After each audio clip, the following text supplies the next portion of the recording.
Môre geliefde, welkom op hierdie bewolkte Vrydagoggend. Die woord vanoggend is ken.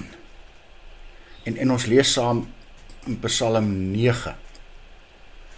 Wie u naam ken, kan op u vertrou.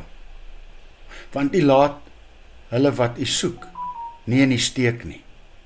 Here, die Here wat in Sion regeer, maak sy dade onder die volke bekend. Ek wonder vanmôre as ons die keuse gehad het om ons lewe oor te begin. Wat sou jou grootste keuse gewees het? Wat sou jou grootste verandering in jou lewe gewees het? Miskien is dit dalk om vroeër die Here te leer ken het en dan soveel pyn en verleentheid gespaar gebly het. Want die krag en die moed wat 'n mens ontvang wanneer jy jou vertroue en jou hoop en jou geloof in ons Here Jesus Christus stel, is eintlik waaroor dit gaan. Ek dink dan sou ons droom leef en dinge doen wat ons nooit gedink het ons sou kon doen nie. Dinge wat ons nooit sou gedoen het voordat ons nie die Here geken het nie. En so aan hom al die lof en die eer toe te bring. Wanneer ek en jy die Here dien, wanneer ek en jy iets, kom ons sê, in sy naam vermag het, iets wat die Heilige Gees vir my en vir jou opgedra het, dan kan iemand dalk na jou toe kom en sê, joh, julle het baie gedoen. En nou weet ons geliefde vanmôre, dis nie ek en jy wat dit doen nie.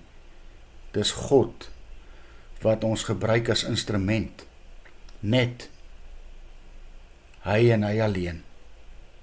Ek lees nou ook weer onlangs van, baie jare terug in Dundee, Skotland, het God 'n baie jong man met die naam van Robert Murray McKeon gebruik, en daar het 'n groot herlewing in die noordooste van Skotland uitgebreek. En mense het ook dan na Robert toe gekom en hom geloof en geprys. Maar elke keer het hy omgedraai en gesê, ek wil eerder 'n instrument in die hand van die Here wees, as net 'n bewonderende toeskouer.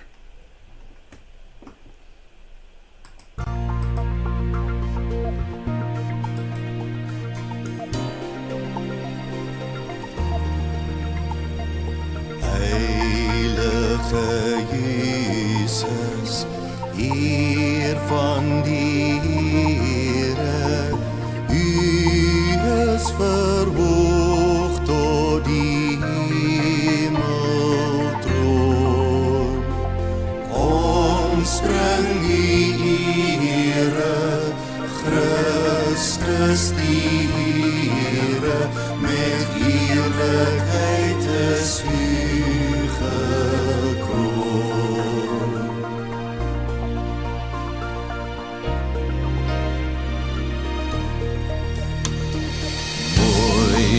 Is die aarde, dit het groot waarde, maar is gering voor U grootheid, Heer.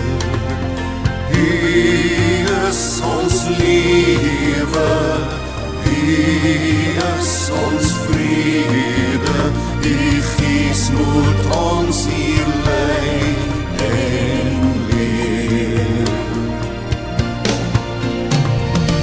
U is die Alpha en die Omega. U kom en elkeen sal U kan sien. Here Jesus, ek wil eerder 'n instrument in die hand wees, as net 'n toeskouer in U koninkryk. Amen. Mag jy 'n wonderlike dag hê.